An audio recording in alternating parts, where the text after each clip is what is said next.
Hey, everybody. Welcome to another edition of the Transformation Leaders Podcast. My name is David Soden. I'm joined by my partner in crime, as usual, Sean Ennis. And today we've got a whole new approach that we want to take since it's the new year. And today we want to talk about kind of a new us, a new you, what you're doing in your business, and maybe a different approach because AI has not only changed, but we also need to start thinking in lots of new and interesting ways, specifically around or the focus around technical debt. And I think Sean has put together a absolutely fantastic presentation for us today. So let's dig into it. Sean, if you're ready, let's kick this off and talk about what you got. Yeah, so technical debt is one of the key reasons why digital transformation fails, right? It is the quicksand that you get into when you're trying to fix things. The world is always in motion, and technology is advancing far and faster than what your business operational capabilities are. It's always the case. You're going to launch a new product, and while you're launching it, somebody's going to come up with something different. It happens. When you build everything at the edge, then all of a sudden cloud native comes out, and how do you deal with that? So it's always a problem, but AI is offering a lot more opportunities than ever before to solve this problem. So what I am suggesting is that you take a look to these ideas. This is a strategic approach on how to deal with technical debt. And thanks, a shout out to AI for helping create this presentation because it looks fantastic. So starting with that, let's move on and talk about the problem. So there's this gravitational pull that you have when you make a product or have a digital footprint at all. You invest in certain technologies, and those are technologies that are going to change. So what happens is you end up getting married to technology that changes so radically that you are losing traction, you're being inefficient, simply because the cost of change is too high. And so what happens is that everybody gets into firefighting mode, right?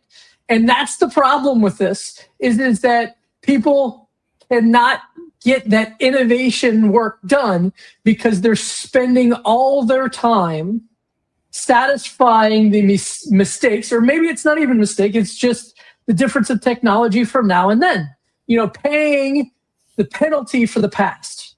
So with AI, you have all these new capabilities of agentics that allows you to move from one to another. And there, these different technology changes are something that is going to affect you. So this is becoming a bigger problem, not a smaller one. Now, the idea is to move on and get yourself a process by which you can address the technical debt and in such a way that you have an evergreen process of dealing with debt as it occurs. And AI is really good to do that. And what I'm recommending is this concept of focusing on the technical wealth, right? What do you have from a process flow that will help drive future adoption of infrastructure underneath? And the good news is that AI can certainly do that. So let me go to the next. So really high level technology debt is that high interest predatory loan that makes you a slave to the past, right?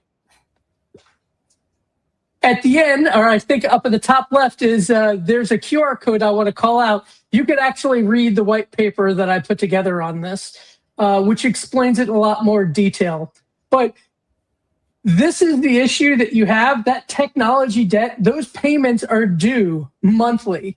You have a group of people who are working with inefficient process, expensive infrastructure, and technology that you do not want to be on, but the cost of change is too high.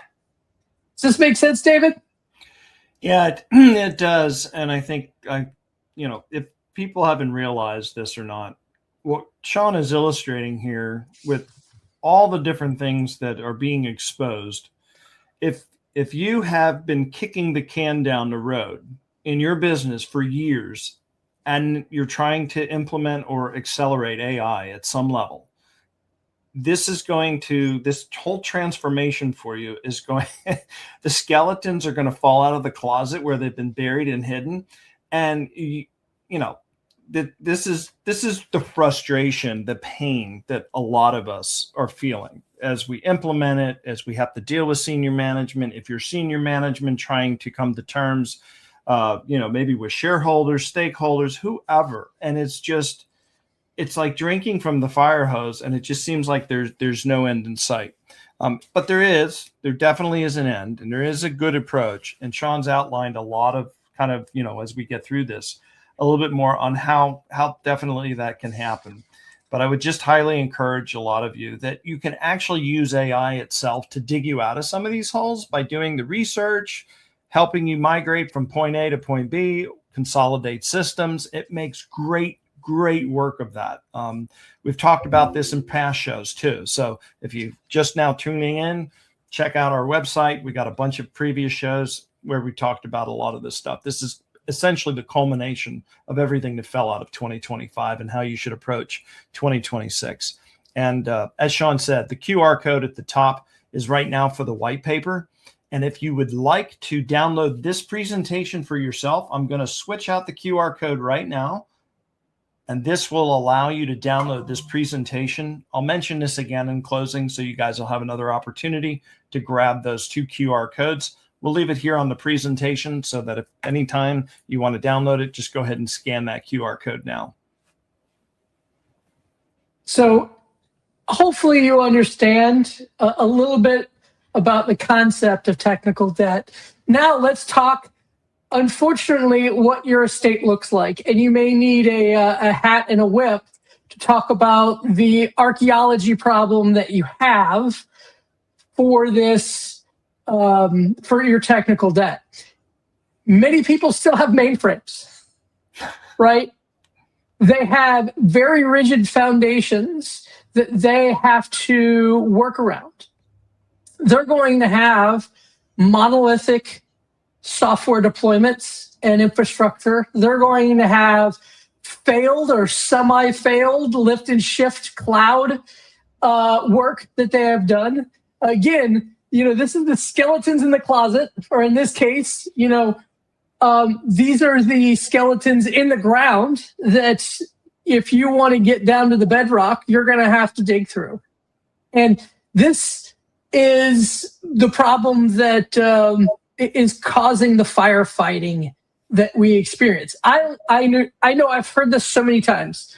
We need to get out of firefighting mode. We need to get out of firefighting mode. I've been in this industry, unfortunately, for going on 30 years, right? And I've heard the same thing. We need to stop being firefighters. Now the risk here is that people say, hey, AI environments are just too complex to manage. Well, it's complex to manage because look at the foundations that you've built on. People talk about, hey, I need to redo all my data, right? Well, again, this is the actual root of that problem. It isn't your data systems. It is the 50 layers that your data systems are built on. And getting to that bedrock is a painful process. Now, the AI unlock that we've talked about back in 2024 was all about the Copilot. And now we're talking about everything being agentic. And these are great technologies to be able to allow you to get to the bedrock and transform quickly. But more importantly, these are the 2 things that I implore you to think about if you're going to address your technical debt moving forward. And that is you got to have the universal safety net. You got to have automated test generation, and you need to have the ability to simulate your migrations and data flowing in and out. Because unless you have that, you will not be prepared for the onslaught of change that you're going to see. So, David, what do you think about this? Yeah, I think a lot of the problems that people are going to have, if you're talking about your last slide and the agentics, is how to apply this to a monolithic architecture, or how do I tap it into those skeletons that are still beneath the ground or the surface area.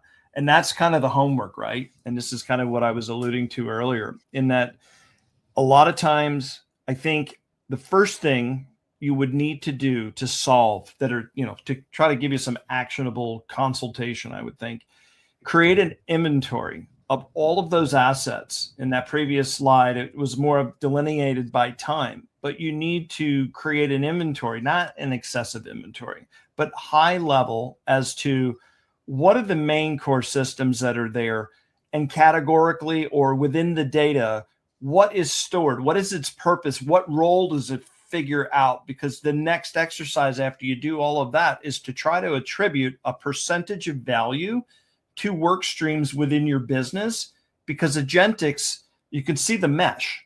It's anything and everything all at the same time, and it can dynamically pivot. And so if you don't know where you're at to get a good baseline understanding of what systems do what and what percentage of the whole, and more importantly, within each of the work streams, what role does it play and to what percentage there, you won't know how to prioritize what to decommission, what to consolidate. So start there and think of things in that way. It's not necessarily agentic advice. This is just age-old advice that I've been giving for years and years and years, as you try to come up with something, whatever the next flavor of the week is with regard to technology. But it's always 3 steps back, 1 step forward. And I think we're going to see the same here. And it's going to be a little bit more painful because things are moving very, very fast. And that's just going to add fire or fuel to the fire. Yep. So, we started by talking about the battleground, right? What's the point of the war, right? Tech debt. We talked about, here are some tactical strategies, right? This is all about the weapons that you have to attack this problem. Let's start talking about the strategy to solving this problem and getting out from underneath the firefighting. So it is this triple mandate, right? So you need efficiency, because you need to lower that cost of innovation. This buys you time. The more time you have, the more mistakes you can make. So efficiency, and getting more efficiency through cloud, right-sizing and delayering the middleware that you have, all of this is going to buy you more time and make it easier to do a change. The second is your resilience. You're going to deploy technology that's not going to be worth much in the future. This is just the game that we are in, right? But if you have resilience, even if it is not necessarily efficient, it is resilient so that you can turn your back on it. It's not going to be one of your top 5 problems. When you build resilient things, you're going to get trust from the enterprise. You're going to get trust from your customers. So that's important. Now, my favorite and most people's favorite is always velocity, right? Taking an idea and bringing it to reality as quickly as possible. This continuous modernization is what we all want to achieve, but you will not have the next necessary fuel to be able to do it without the other 2 pieces. So efficiency buys time, resilience buys trust, and velocity gets you the market where you want to be. If you ignore one of these or multiple of these, it's going to be harder to do your job. And a lot of people will go through and focus totally on efficiency and then they have no customers left, or nobody thinks they have answers to the enterprise's problem. So what happens is they go out and they buy something else. Somebody takes your job. If all you do is velocity, nobody will trust you. You're a flash in the pan. And resilience is great, but it is wasted effort after a certain point. What is the difference between 4 nines and 3 nines? For most people, they just can't tell the difference. So this is really the strategy to win the war of technical debt, is balancing these 3 approaches. Yep, I think everything you just said is spot on. The only thing I'll just add is this actually dovetails exactly into what I was saying earlier, because the efficiency part in getting the baseline information is really a good start to make all of this actionable. But yeah, no, totally agree. So let's talk about the change that you need to embrace first. And this one is difficult for me. And David, maybe you're on the same boat, but I love being called the builder, right? I want to build things. And a builder focuses sometimes on the wrong things. We need to embrace the idea of being an orchestrator of change. We don't build things, we orchestrate change. Because some days, building a better process, building a better this, you're asking for change, but you're not helping the business or your customers digest the change. You're creating new problems when you're a builder, problems that other people have to solve. And when you're saying, hey, Sean, I'm building solutions to problems, well, you're still creating change. And for most people, change is a problem. So, creating environments where you're orchestrating the change in a safe to fail environment so that you can prove everything out before it's worth the impact that you're trying to do to the user base. Right?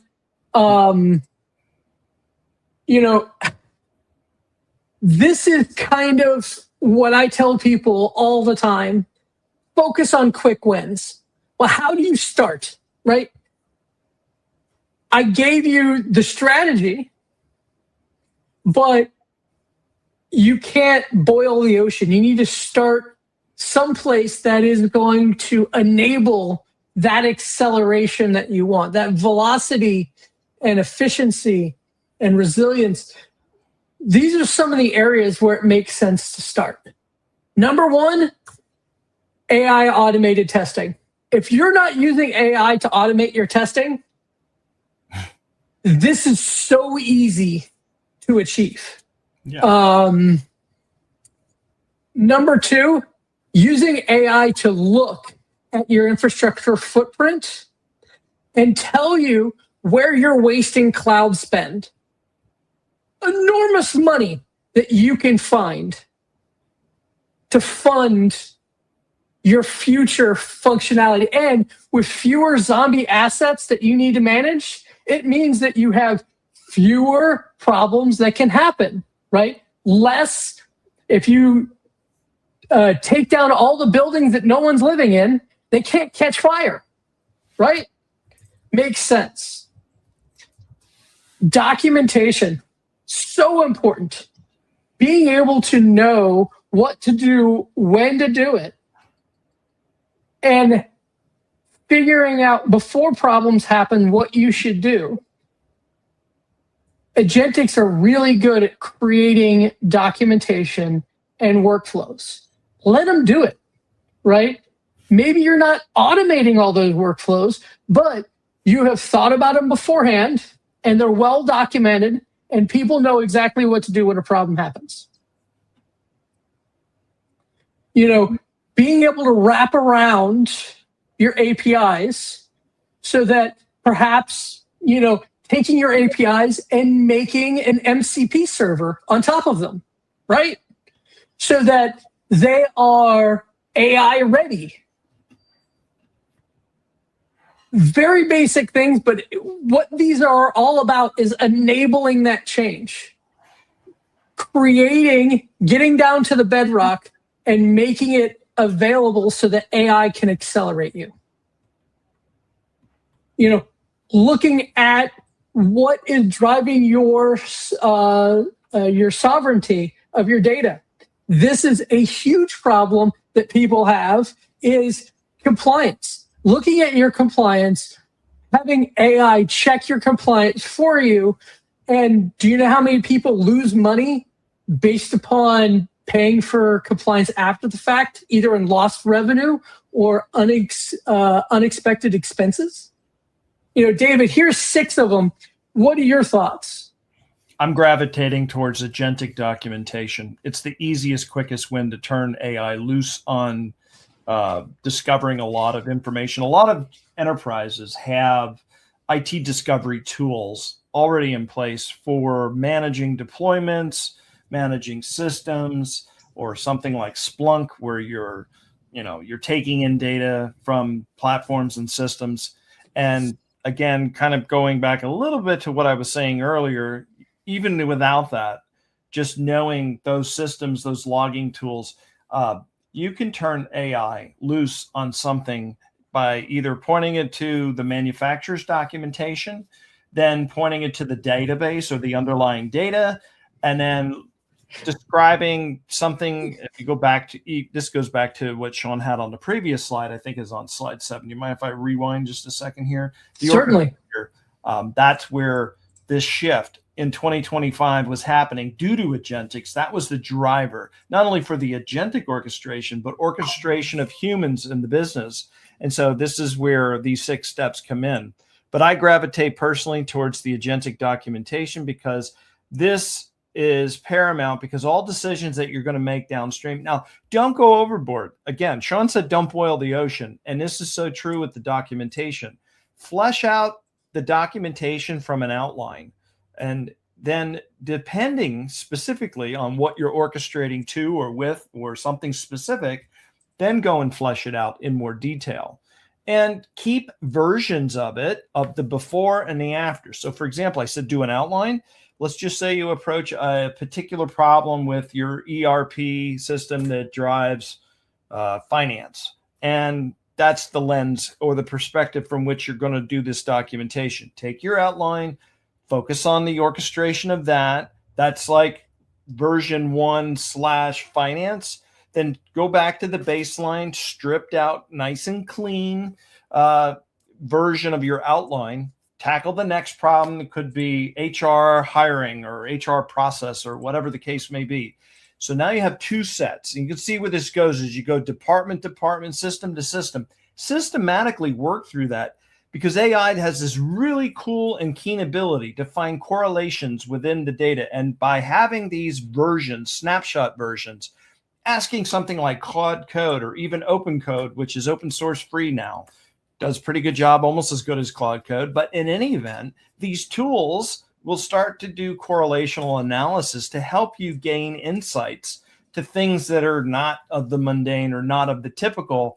And that's what you need. You need a fresh set of eyes. This allows you to move yourself forward without hiring high paid, expensive consultants. Not to say that they're still not needed, but you'll at least be able to have those engagements, maybe in take a quarter of their billable hours off of that and fast track where you need to be. But the point is, you can do a lot of this stuff to help prepare. And in some cases, if you're small enough and don't have that much technical debt that you're dealing with, and you've already done a fantastic job, but you're looking to button things up, then this is much lighter work. Whoops, sorry.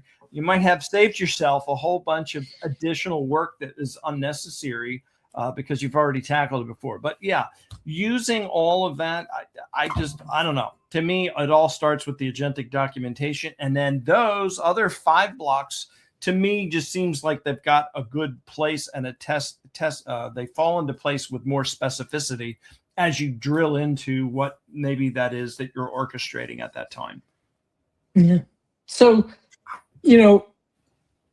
starting small and building large, getting your building blocks, having AI be your janitor is really how to start. But how do you know you're making progress? With any strategy, you need metrics, right? So what I'm recommending is creating some new KPIs, KQIs for digital transformation so that you can realize how much technical wealth you're generating.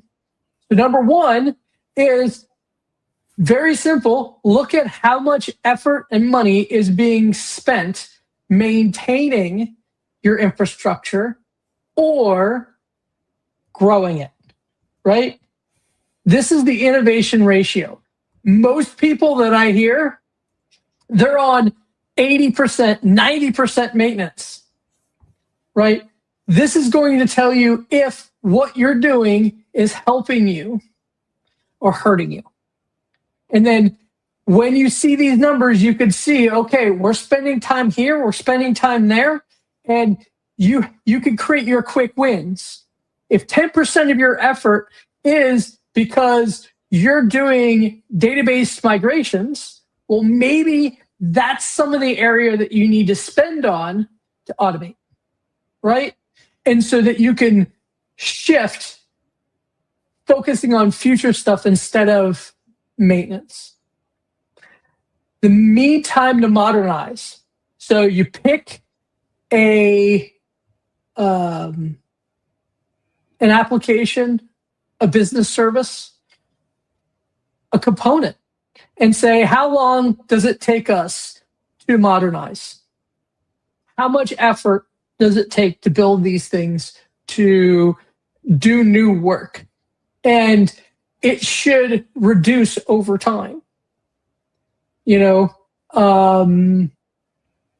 How much efficiency are you gaining, right?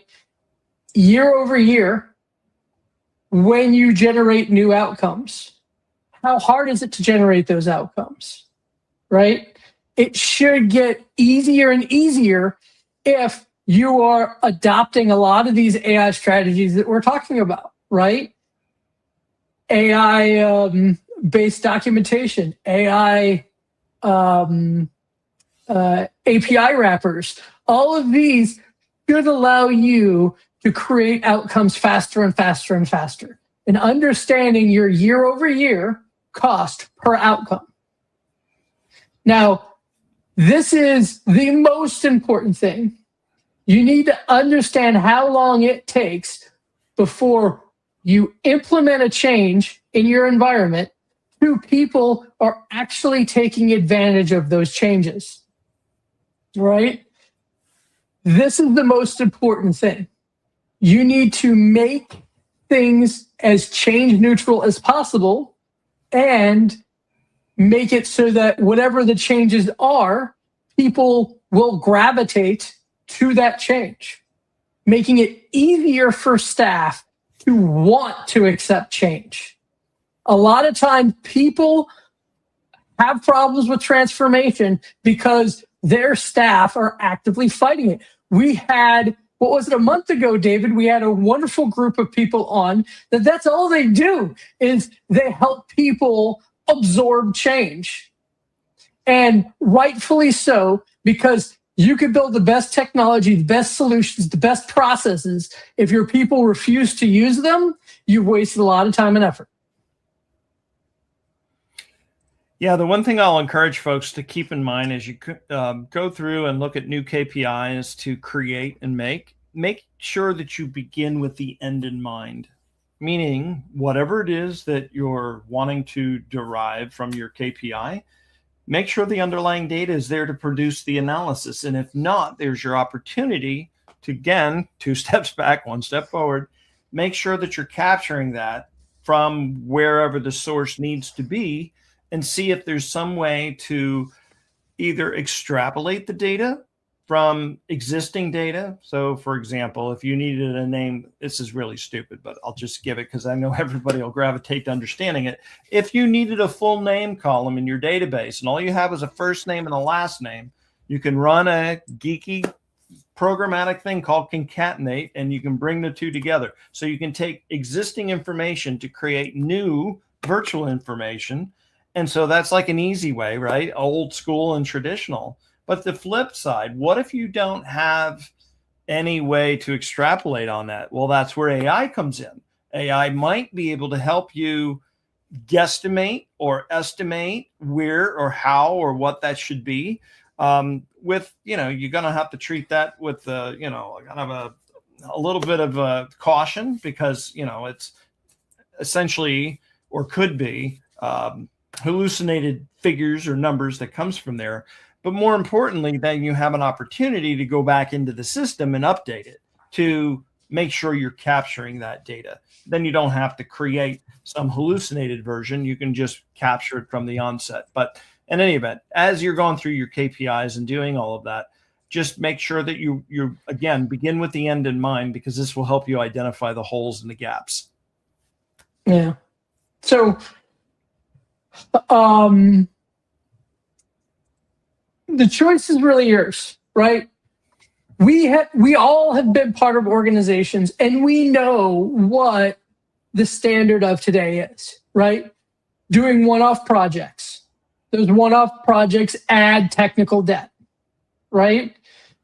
You end up with reactive firefighting, or what happens is people shrug and then you just externalize it. You have rip and replace. You have high complexity.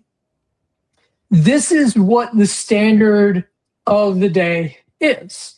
And I don't care if you're in an enterprise, you're in a telco, you're in a software company, a tech company that sells things, or if you're just in retail and you're providing a user experience. It's the same. There's a cost to doing technology. And you could go that way, or you can start by focusing on self-optimizing as you go. Letting AI do the janitorial work, right? All the stuff that, I tell people all the time, you are two things. You have a job that pays the bills, gets the groceries every week, and then you have a career that is something you enjoy doing. And the two are not always the same. And based upon whatever role you're on, there is a percentage of your job that you would rather have AI do. Every role has that. And what I recommend is focus on that area with AI. Let AI do the work that it does and be able to have the human sit above it and do better things. Let AI be the janitor. And then what you want is to foster an environment where change is acceptable and even look forward to. There's excitement around change. And that all depends upon how you're delivering the value you are to the organization, to your customers. Now, in the basics, focusing a quarter on being able to reduce the footprint and introducing AI to do more of the janitorial things, doing audit and zombie reclamation. You could pull in money. You don't need to cut heads. You could find money by cutting cloud costs. You could pay for AI by using AI to find out the areas that you're not getting any business value from. So instead of cutting heads to pay for AI, you can have AI find the spend within your pre-existing budget. Start with a modernization process. pick the underlying and start getting value, right? Pull in and start doing more proof of concepts and more innovation in the second quarter. And then start your refactoring and being able to do bigger and bigger things with AI as your people get comfortable in what value AI provides. It is not a cure-all. AI does not solve all your problems. What it does is it solves about 80% of your problems, and then a smart human is still needed to make sure that that change is a positive one.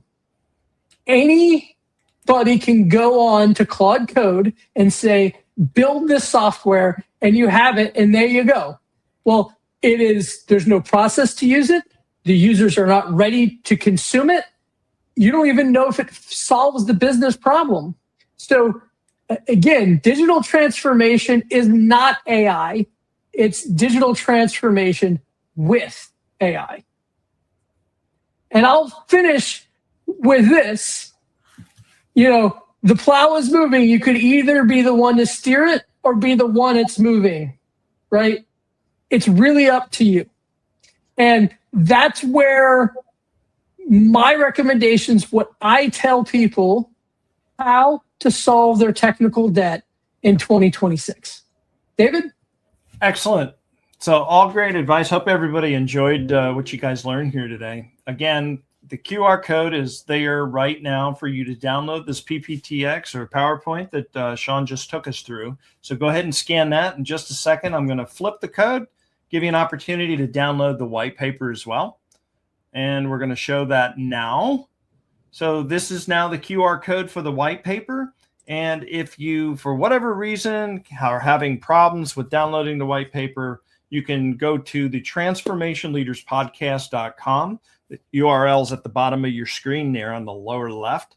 And you can send us an email. It'll get both Sean and I in one fell swoop, and we'll be more than happy to help guide you there. Otherwise, there's links to each of us to our LinkedIn profile. And so you can catch us there and IM us or message us one-on-one there as well. We are here every Wednesday, 12 o'clock, noon Eastern Standard Time. And that's it for today's show. We'll see you in the next one. Bye-bye. Thanks, David.